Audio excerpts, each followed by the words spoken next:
Actually, in terms of the base for the, because the NEP level for the budget for the whole education sector was at 1.22 trillion pesos. And that's the base that we used on the part of the House that came from the DBM.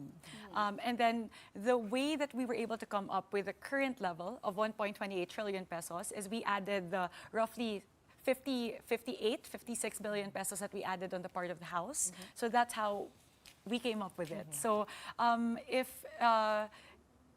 ako kasi, the retirement benefits of teachers would also have to go towards the education budget because essentially that's a right that our educators get. So we are very much open, us on the part of the House and also the DBM would be open to have that conversation with the budget observers to kind of align on the assumptions, the parameters that we use to come up with the figure. But where else could it go, you think? Because sometimes, di ba, may mga, kumbaga yung DepEd, nag-build ng classroom, pero hindi daw nila yung strength, so napunta sa DPWH, tapos ngayon, hindi naman na-build yung classroom. So, minsan nagkakapasahan because supposedly it's not the strength of this or it doesn't actually belong to this mandate.